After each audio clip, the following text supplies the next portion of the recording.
house guests, welcome to today's Big Brother 18 updates and spoilers. Our house guest today is Jeremy Strain. What's up, dude?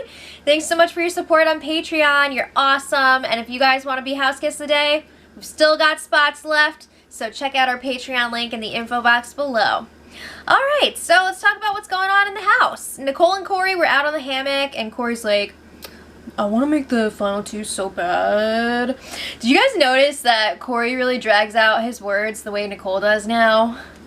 Ah! Okay, so Nicole's like, yeah, definitely. And she says that she would like to be in the final three with Corey and James. So much for that final four alliance, huh?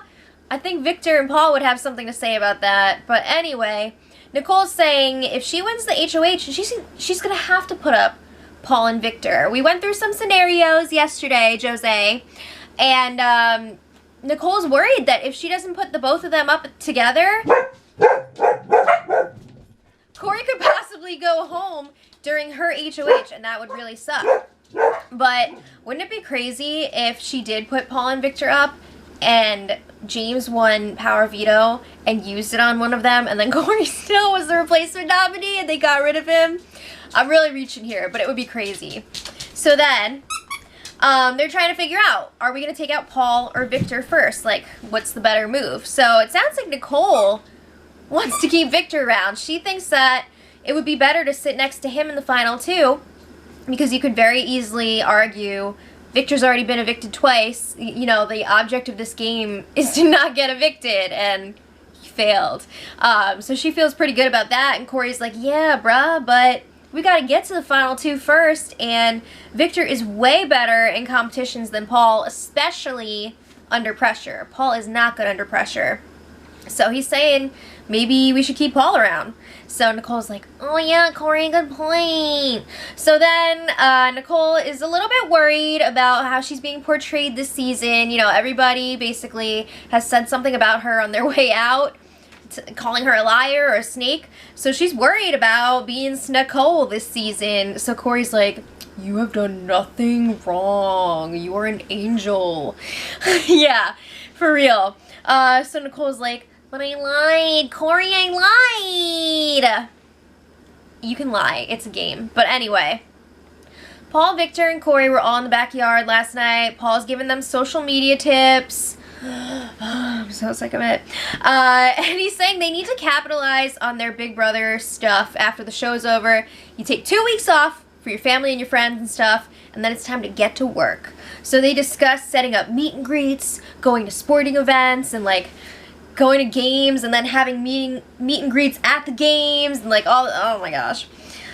Yeah, so a little while later, Natalie was also in the backyard crying out on the hammock. It was really sad, and Paul was like, you can come over and talk to us if you want. And she's like, maybe. So then she does end up joining the guys when they start talking about football. Natalie is asking Corey about this Jets game that he went to, and she was like, oh, you were on the turf? Like, did you see the cheerleaders? She's totally trolling him because she was a Jets cheerleader, but they don't know that. But later on, Paul was like, yo, does Natalie like have some secret? Because she knows like all these Jets cheerleaders and all this stuff. And they're just like, nah, what? Alright, so a little while later, Natalie was all bummed out again. She really did perk up when they were talking about football. But then she was all sad again. Her pity party. She was in the bathroom. This was so sad. So she pulls out her hair extensions, she's brushing them, she like sets them up so that they're hanging, and she starts like curling them with her curling iron. And I don't know why, but this made me so sad. It was really, really sad. It made me the same level of sadness like a couple months ago when Zakiya was having her birthday party for that giraffe, the stuffed giraffe, and they hid Tiffany's gorilla, and the gorilla didn't get to go to the party. Oh my god. It was that level of sadness. Alright, I'm gonna move on. So, production must be really bored because there was a booze delivery last night. So they got a couple beers, they got a bottle of red wine, and the house guests were having a pretty good time. Even Natalie was hanging out for a little while. Nicole and James were telling stories about life after Big Brother. I wish they would have told the guys earlier when they were talking about all their meet and greets and everything. You're not gonna get, like, crazy famous from being on this show, but whatever. So, later, Natalie and James are chatting by the hot tub, and Natalie's all, I really should have put up Corey and Nicole that week. I'm going home, blah, blah, blah. Everybody's talking crap about me. And then, something crazy happens. So, if you want to flash back, at 12:20 a.m., someone outside the backyard had a megaphone. I don't even know if it was a guy or a girl, because it was really hard to hear it. But everyone was outside at the time, except for Nicole and Corey. They were in the Tokyo room doing what they do. And who even knows what's going on in there? I don't need to know. So apparently the megaphone person said something about James. Like I said, it was really hard to hear, and the feeds cut immediately. But a lot of people were speculating that James was called out for having a pre-show alliance with Nicole.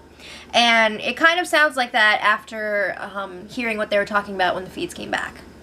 So they didn't come back until like almost half an hour later. But I'll tell you what. I am so pissed that they were down for so long, because apparently James and Natalie had this huge blow up while the feeds were down. James was going off on her.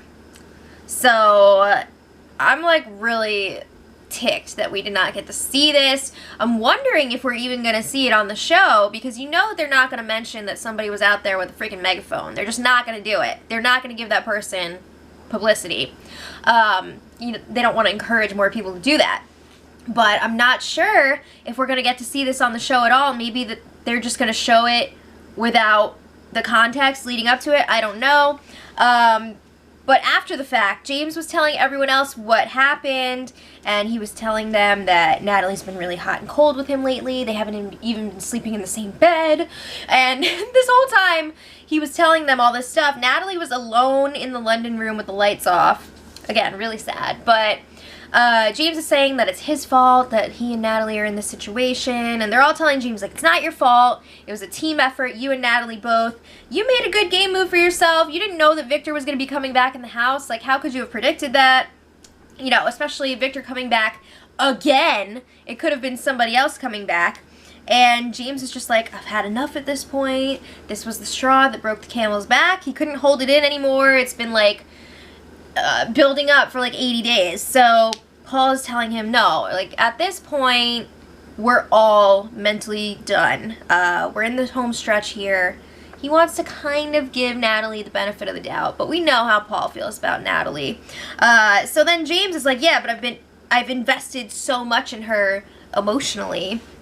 And he tells them, I mean, this fight between James and Natalie must have gotten really ugly, because he told Natalie that he felt like he was like a third choice for her, and that really hurt his feelings because she had that thing with Victor, and then she liked Corey, and she held back all that information about Paulie until he pissed her off. So he said that was weird, and he basically told Natalie that he thought that she might have been playing him, and that really hurt her feelings, and he told her, your true colors are coming out now. Oh my gosh. Okay, so then they're all wondering, like, why was Natalie so upset about potentially going home when she was campaigning for James to stay this week? It just doesn't make sense to them. So then they're thinking maybe Natalie was doing that and not actually thinking that she could become the real target. Like, maybe she was, you know, acting like a hero, but she didn't think she was actually in danger. And now that she realizes that she is going home, she's like, oh shit, what did I do? But it wouldn't have mattered, because they were still going to get rid of her anyway, even if she wasn't campaigning for James to stay. So, James is asking Corey and Nicole for advice. What do I do? Should I wait until tomorrow to talk to Natalie, or what?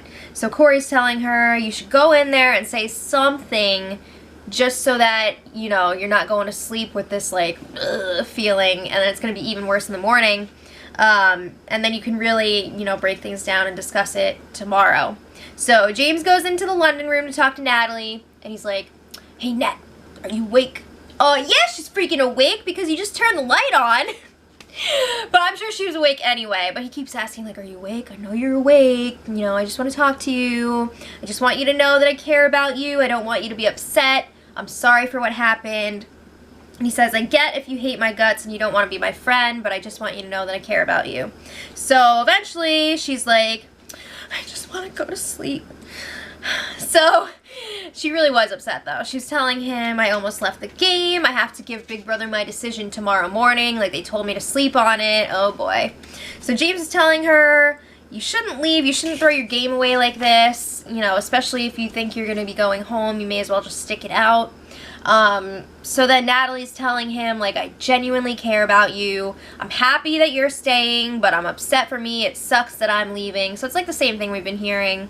And James wants to talk about their relationship because he's still hoping that they could have something outside of the house. So he's like, you know, you're always avoiding personal stuff. Like, why won't you talk about this stuff with me? And Natalie's like, I'm just scared of liking you too much.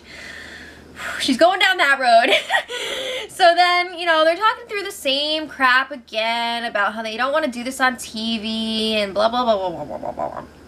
And, you know, you have to wonder, is she being for real? Because, you know, James really does like her. And it's always been a question of, is Natalie for real? And I kind of feel like she is, but I don't know. Maybe she's getting... I feel like she's just upset that he's staying and she's going. I think that's what it is. But Natalie also brings up she was really hurt about the megaphone thing because she's been asking him for a while now, did you have a deal with Nicole? What's the deal? And James is like, I promise you I did not have a Final 2 deal with Nicole. I only had that Final 4 deal with the two of us, Nicole and Corey. So, like, there's nothing going on there. So then Natalie is also saying, like, what was happening before? Like, were you guys all talking about me when I wasn't in the room? What's the deal with that? You know, she's very paranoid about that. I mean, they were talking about her, though. But he's just like, yeah, sorry. Like, everybody knew we were fighting, so we were talking about it. So he apologizes for that. And then James really wants to know, are you breaking up with me? Like, what's the deal? Am I single? I need to know so that I can, you know, adjust my goodbye message accordingly. He really wants to know what the deal is, you know, what's that Facebook status? But she doesn't really give him a clear answer, but it kind of sounds like she just wants to be friends at this point. I don't know if there's something more in the future. Whatever. But they end up eating ice cream together at like 5 in the morning. They hug. But now what? So they go to bed, and then today, Natalie and James were hanging out just as friends. It seems like now they've established that they are only friends, just in case you were wondering.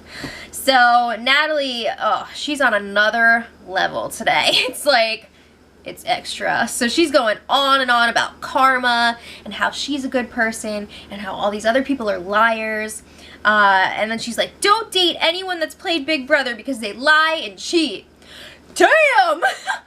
So James is just like, you shouldn't say that. Like, that's messed up. So she's like, oh, it was just a joke.